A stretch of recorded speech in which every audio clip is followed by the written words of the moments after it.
Good afternoon, members of the United Nations, the Women's Federation for World Peace, and distinguished guests.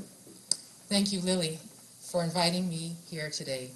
I consider your invitation to be an honor. The theme for this year is Connecting Girls, Inspiring Futures. It is important to reflect upon and celebrate the improvement of the quality of life for women. But we also need to remind ourselves that even though huge strides have been made, we still have work to do.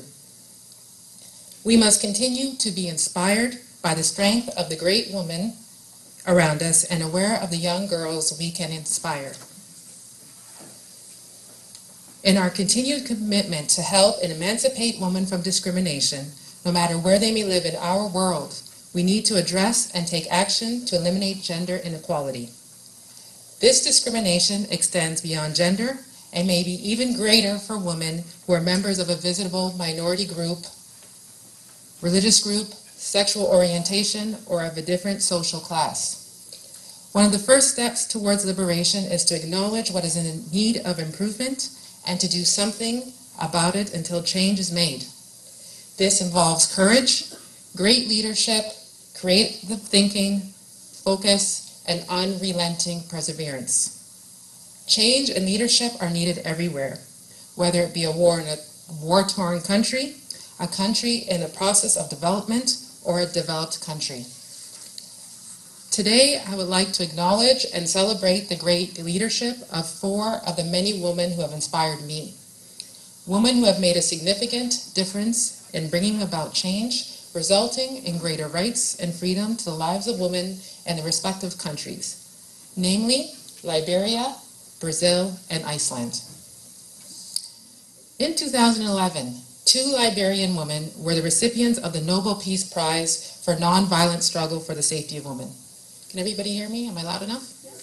Okay. I should have asked in the beginning. The first recipient I will discuss is Lima Bowie. Born in a middle-class family in 1972, when Lima was a teenager, at the age of 17 years old, a civil war erupted in Liberia. Already a mother of 2 children, Lima learned about a program administered by UNICEF to train social workers to counsel people traumatized by the war.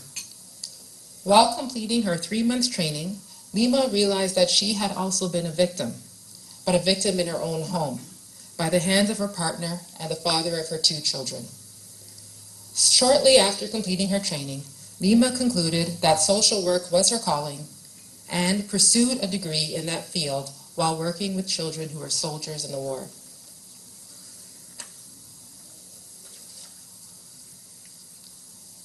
In 2002, Lima started a women's movement in Liberia by visiting both churches and mosques to encourage women to have an active voice in the peace process.